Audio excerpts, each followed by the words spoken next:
Welcome to Art Ed Radio, the podcast for art teachers. This show is produced by the Art of Education University, and I'm your host, Tim Bogantz.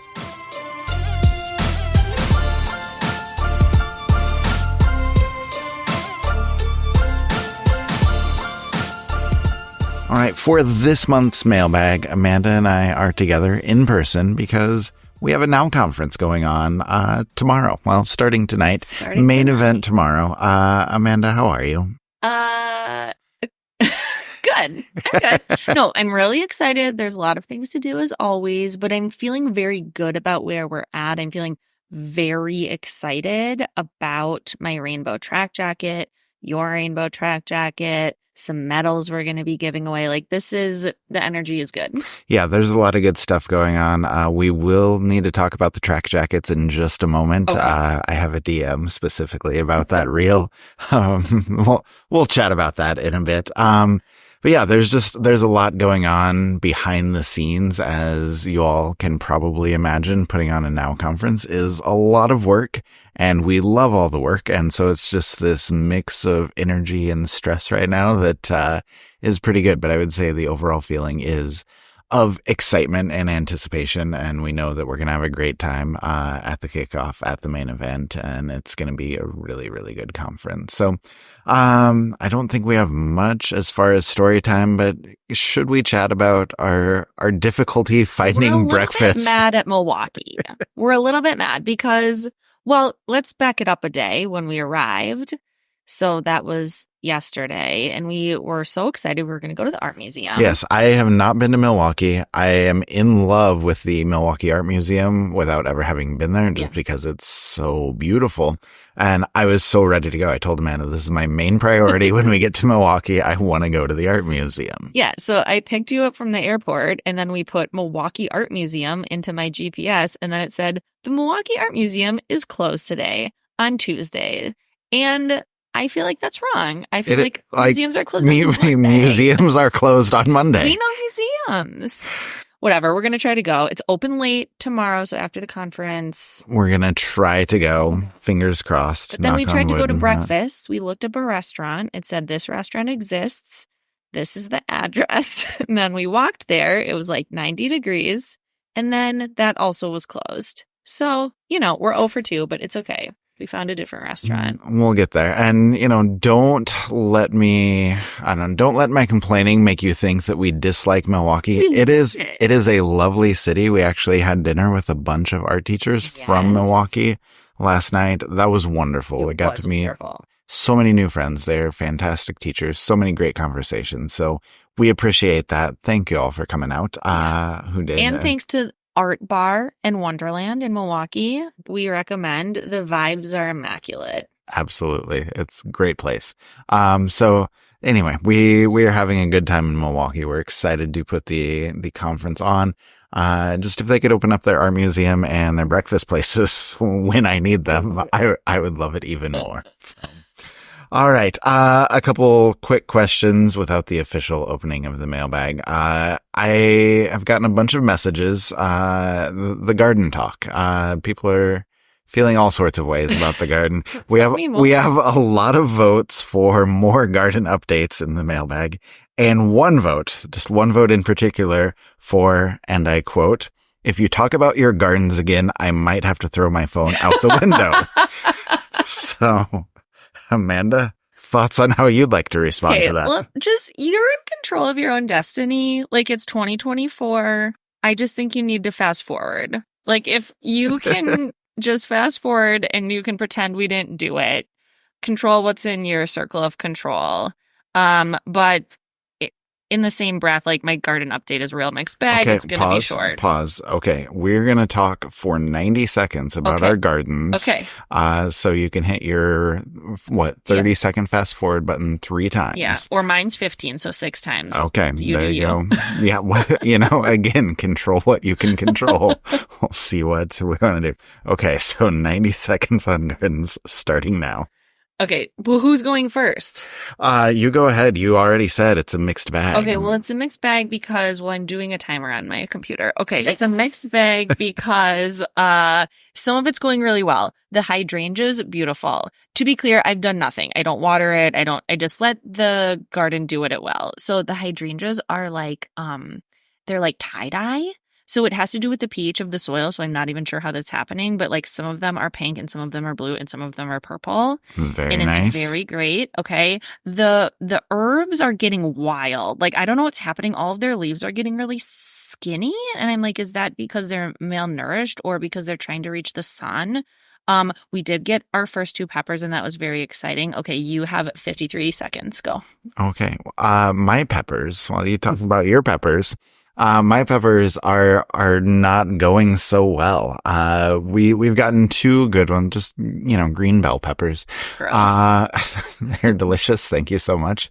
We got 2 of them. They were great, but we had 2 different hailstorms, like 2 separate hailstorms that just beat the heck out of those plants, and they're having a tough time recovering. So hoping for a late season comeback, but everything else is great. We have more sugar snap peas than we know what to do with, giving them out to all the friends.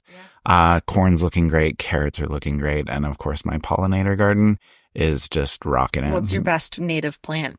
The one that the bees love the most is the anise hyssop. Oh, I don't know if I'm saying that right, but it's a very nice plant. And unfortunately, we are out of time, so we will pick that discussion up next podcast. Fair. All right. So that was our 90 seconds on our gardens. Hopefully everyone who enjoys that talk enjoyed that conversation. And hopefully those of you that need to fast forward were able to do so with some accuracy. Okay. One other DM I wanted to chat about. You may or may not have seen, Amanda and I put in a lot of training for the Now conference. Yes. It's Olympic theme. And so we put together a training reel, a montage of some of our finest athletic moments.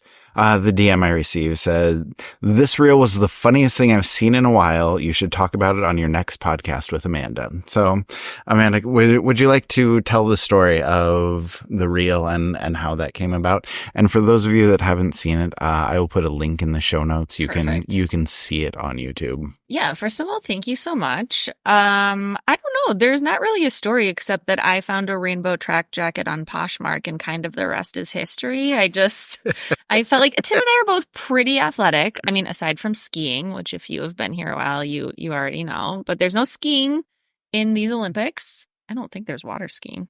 I don't think so. Anyway, so I was like, wouldn't it be funny if we did our own training reel in our rainbow track jackets? Like, do whatever you want and we'll clip it together. And I do think it's some of our finest work. Yeah, ever. we tried to do something humorous. Like I thought it would be funny if I were lifting weights while reading a children's book or while eating a cookie.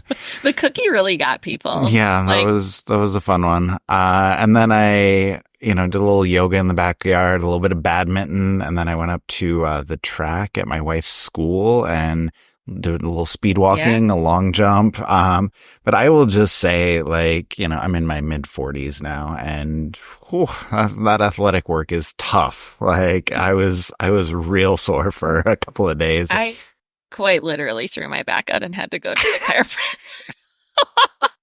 chiropractor. I'm not made for a slack line is what I found out. Also, don't jump off of it. Like there's a lot of slack and it doesn't respond how you think it should. But it was great footage. It was great footage. The sacrifices we make for social media, I guess. But it was really, really fun to make. We appreciate that everyone enjoyed it. So that was good. All right. Now I think it's time to officially get into the real questions. So Amanda, would you like to do the honors? Yes, I would. Let's open up the mailbag.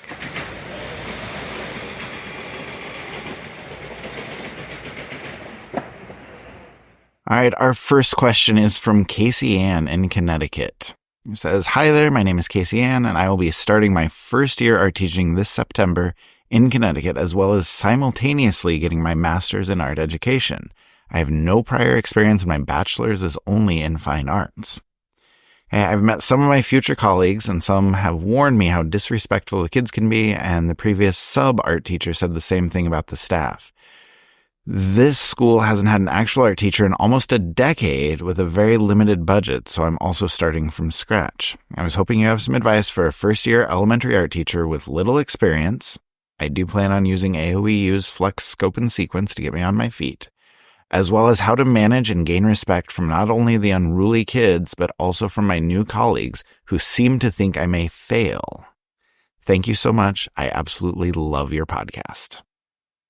Okay, well, I would like to have a word with Casey Ann's colleagues because I feel like they're being unhelpful in this situation. That was my first reaction as well. I mean, look, rightfully so, a lot of teachers are jaded, a lot of teachers are burned out, but I think we have a tendency to I don't know, project that onto other people. I feel like it's the same thing when you become a parent, right? And yes. People are like, you're never going to sleep again. Right. And, like all of your hangups get transferred. Yeah. And that's true, but, but also it can be rewarding. So I think just from how you're phrasing this question and the thought and the care that you're putting into preparing, you're going to be fine. You're going to figure it out. I think mindset is really important here more than exactly what you do. Just remembering it's going to take a ton of time to figure things out. There are teachers who have been teaching for 20 years who are still trying new things, experimenting. So just be really gentle with yourself. Know that you will do things that will absolutely fail, and that will be okay. I think it's really smart to use the Flex, Scope, and Sequence as a place to start.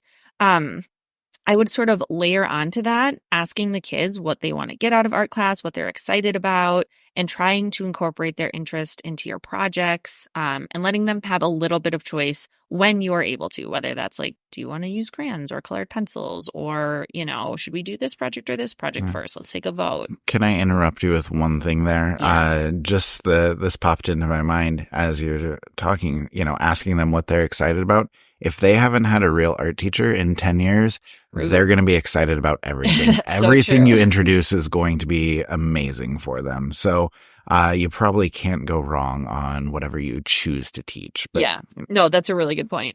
I also think keep things really simple at the beginning, especially because they haven't had art. So simple materials, simple lessons, so that you can focus on building rapport, because that's what's actually going to get you the farthest with those kiddos is, do they believe that you care about them? Do they see you working, to help them have a great time in art class? That is where you want to spend your energy. Yes, absolutely. So I have a few thoughts as well. I think a big one is to not worry so much about what the staff says about the kids. Don't let them affect how you see the kids. Don't develop thoughts or attitudes about the kids before you even meet them, because that can be really damaging for relationships. Give each and every one of those kids a fresh start when they come into your classroom.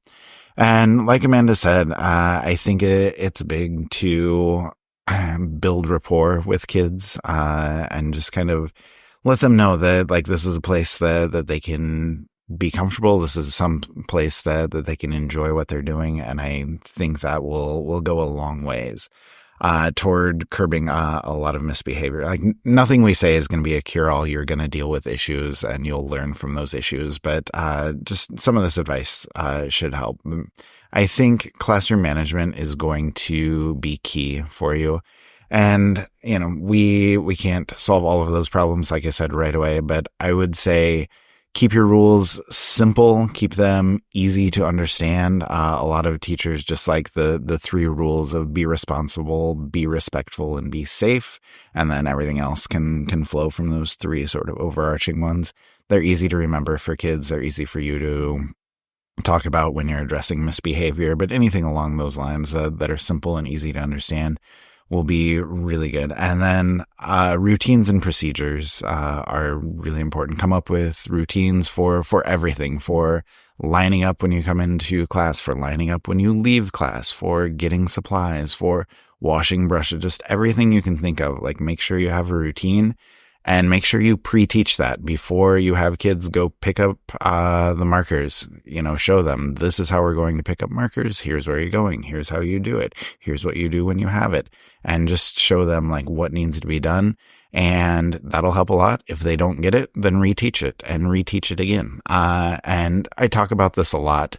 Another good podcast for you to listen to. There's an episode that Janet Taylor and I did with what first year teachers need to know about classroom management. And we have a long discussion in there about teaching and reteaching routines and procedures. So I think that would probably be worth listening to. Again, we will link to that. And like I said, a lot of it's going to be trial and error. Like nothing's going to solve all of the behavior issues, but you'll learn as you go. And like Amanda said, have patience, give yourself grace. No first year teachers have everything figured out. And any teacher you talk to will tell you that. But I would say if you can keep yourself calm, keep your room calm, keep the routines in order, like just a calm, predictable classroom where kids know what to expect. That'll do wonders for you. Yeah, totally. Can we link to the first year art teacher guide in the show? Yeah, we will link to the first year art teacher guide. So along with the Flex Scope and Sequence, that's a great place to start. But the first year art teacher guide has so many resources, so many things to explore that can be incredibly helpful. So we'll go ahead and check that out. Okay, that was a long answer, but that was a very important question. Yes. So, we very much appreciate you writing in, Casey Ann, and I think that's advice that'll help a lot of people.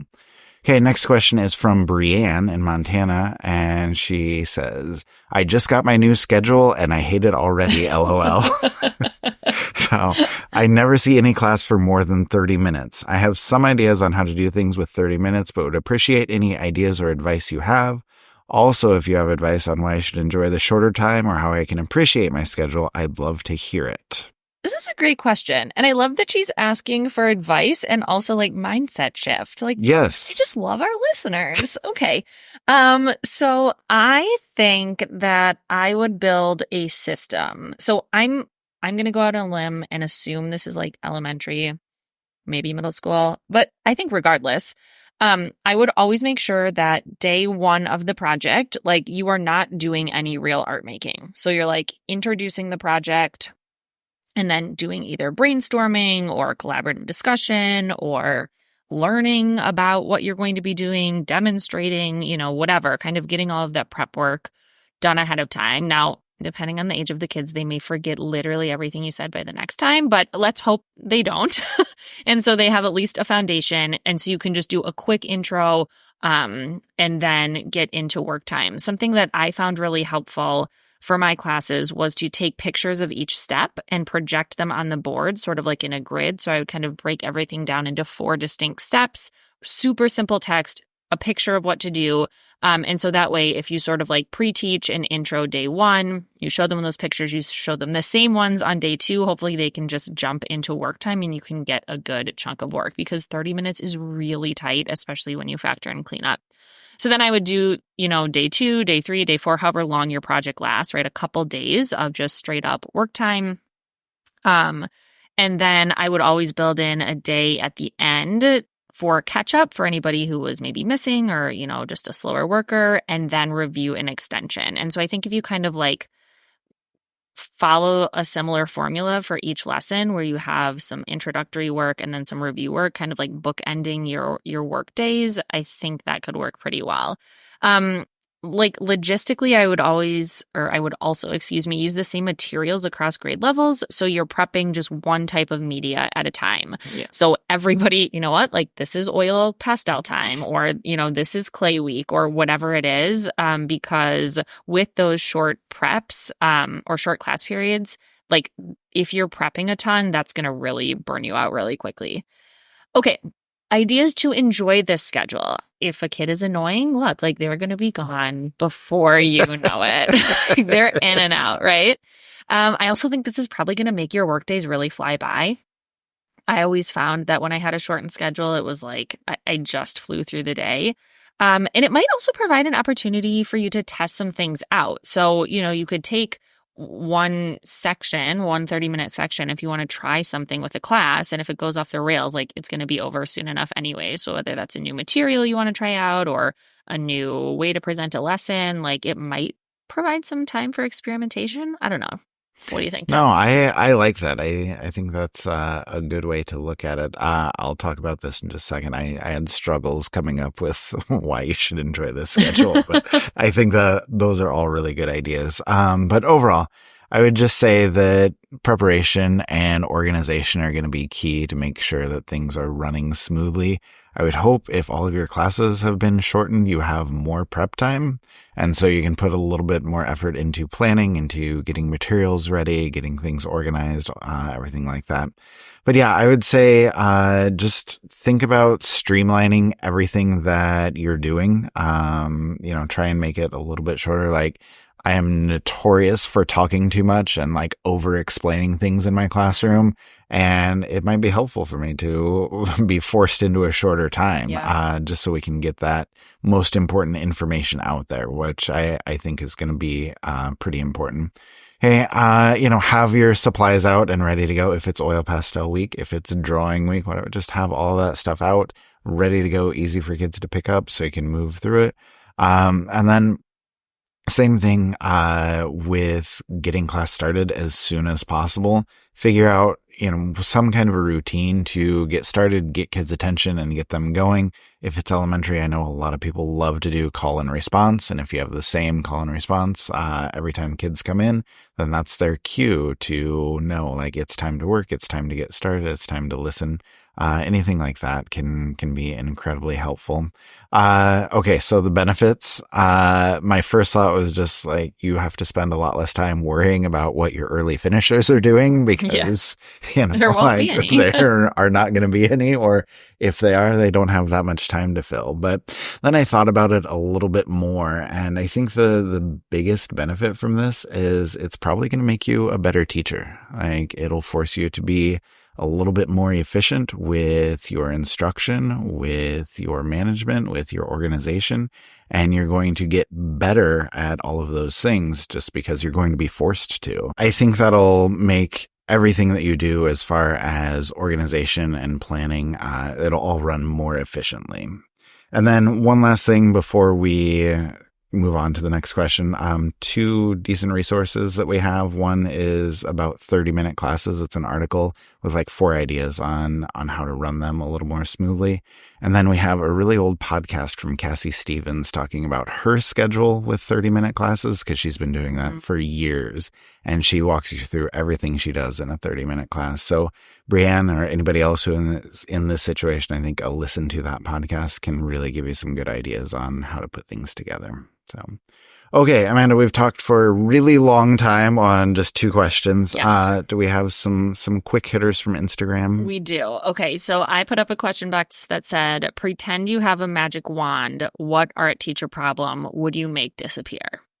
So we are the magicians, to be clear here. I feel like that's putting a lot of pressure on me to solve all these problems. Okay. First problem was by far the most requested to make disappear. A few people were, Ibanez Catherine, at Diane Shaw, at L Tuck 514, at Abby Applesauce. Budget shortage. What do we do about a budget shortage? I have a lot of ideas. Can I start? Yes, please. Okay. All right. So first of all, we just put out a new YouTube series called Zero Budget Art Room on YouTube. A YouTube series on YouTube. Yeah, that's where it is. It's great. It's so fun. I think it's 6 episodes, and in the very last episode, Renee Green is our host for that, and she walks you through some specific things that you can do to help yourself out. So definitely give that a watch. It'll teach you how to stretch materials, how to be resourceful, and also how to advocate for yourself, because this shouldn't be the norm. Like, this shouldn't be the norm that art teachers have underfunded classrooms. So that is a great holistic series to watch through. I would also say Donors Choose. A lot of teachers have really good luck with that. Grant writing, same deal. And then I really like this tip, and I wish I would have known about it when I was in the classroom, but put what you need, like the basic supplies you need, on school supply lists at the beginning of the year. So if kids have to bring in markers for their classroom, like put an extra pack of markers on there. You're not going to get compliance, or, not all families may be able to do that for you, but the ones who can really help you stretch what you can buy with your own sort of like dedicated budget. So anyway, those would be my tips. Yeah, I was just thinking of a couple things along those same lines. I think asking for donations is huge, whether you have access to, all the parent emails or you send a newsletter home or anything like that. If you just have 3 or 4 things that you could really use, just say, hey, if you have any extra of this lying around, please send it in. We could use it for our projects. I think that can get you a lot of stuff. I think talking to your PTO, they may have some budget money that they are willing to spend depending on the situation. They can get you a few things. And honestly, cardboard is just the greatest thing. I think there's an entire episode with Renee on cardboard, but I taught sculpture for an entire semester using just cardboard. Like it's so versatile. You can do so many things with it. So, and I would say, just get creative about what you have and what you can use, which obviously is not the ideal situation, but it's doable. And any chance you have to advocate for yourself with your principal, with the school board, with anyone, just let them know what the budget situation is and see if there's any way to remedy that. And, the answer is probably going to be no, but if you keep asking and keep advocating, then that could change eventually. Mm-hmm. Totally. Okay. Number 2 at Newper Studios says they would like to get rid of ruined paintbrushes. Oh, wouldn't we all? We would. Okay. So, I'm going to do just a secondary level thing because this really was sort of the magic wand for me. When I have kids in a painting class, I would give them 3 brushes and say, these are your brushes for the semester. Please take care of them because you're not getting any other ones. And we still have to, like we talked about earlier, teach and reteach procedures as far as cleaning, making sure of things.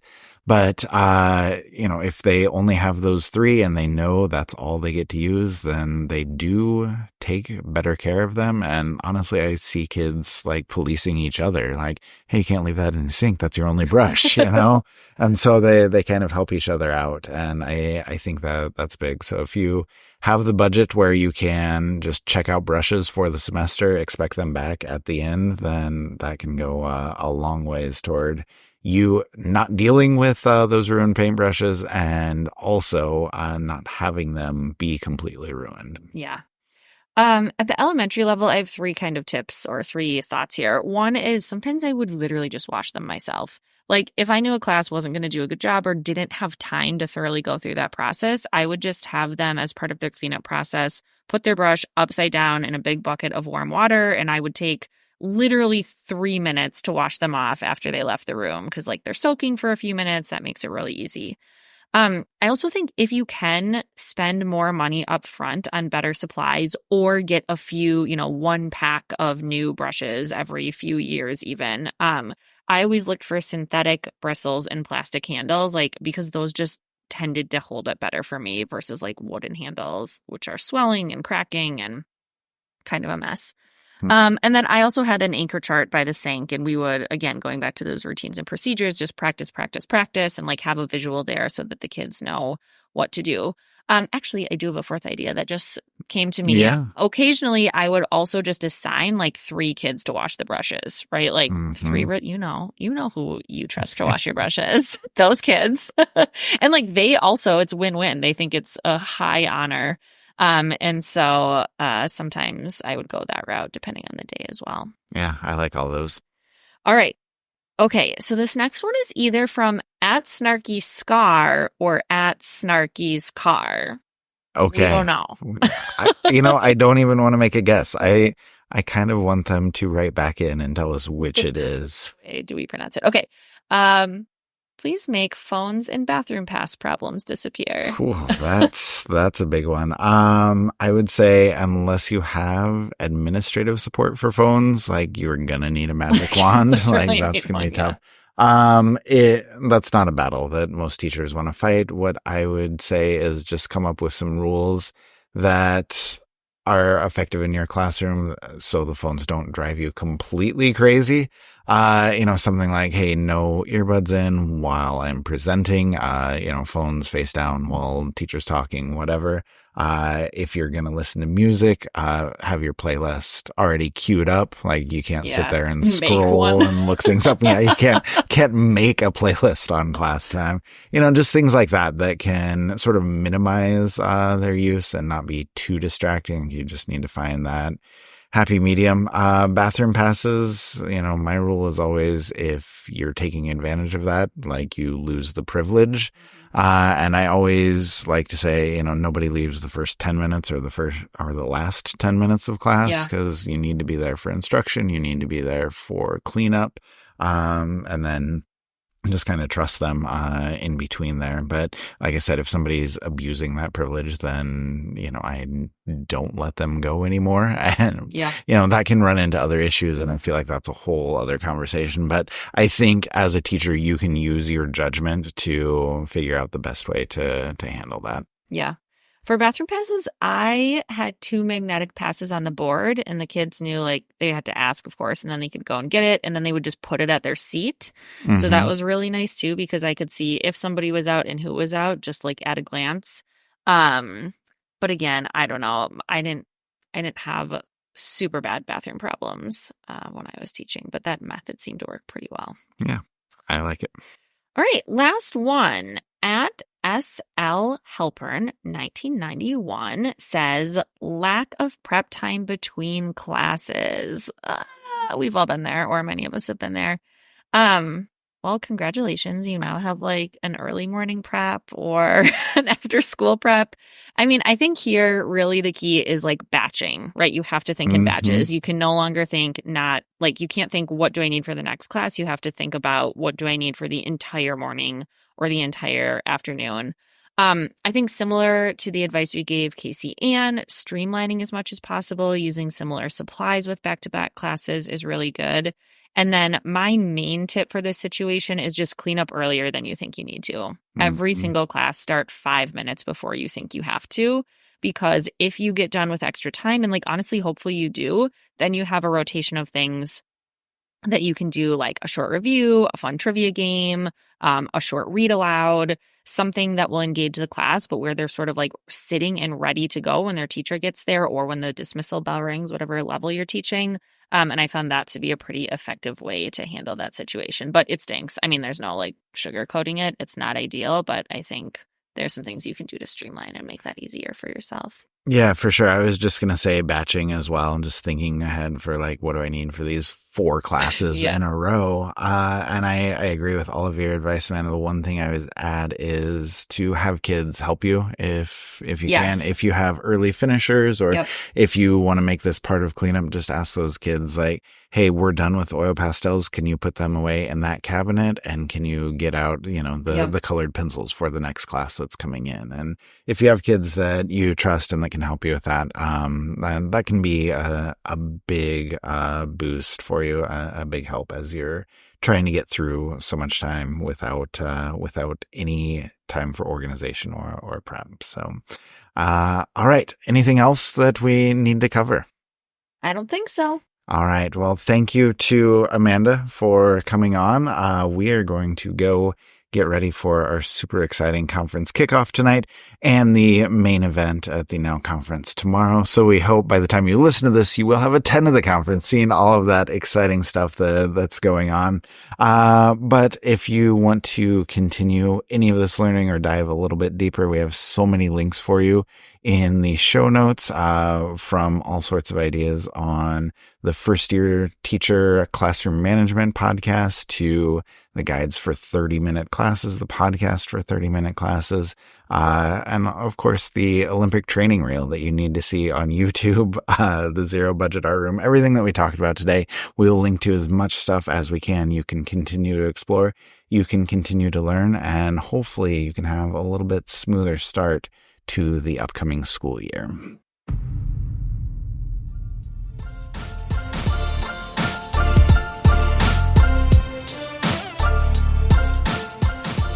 Art Ed Radio is produced by the Art of Education University with audio engineering from Michael Crocker.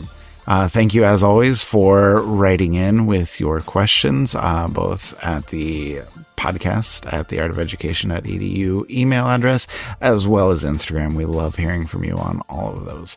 Now, if you did not sign up for the conference, if you did not go to the Now conference last week, we would love for you to register for the next one. We have super early bird pricing going on. We will link to where you can register. If you use the discount code WINTER99, that's valid all through the month of August. You can come to the next Now conference at the end of January and beginning of February. You can come for just $99, which is $50 off the registration price. So if you missed this one, we're sorry that you missed out, but we really hope we will see you at the next one. Again, the WINTER99 code gets you $50 off, and hopefully we will see you at the beginning of next year.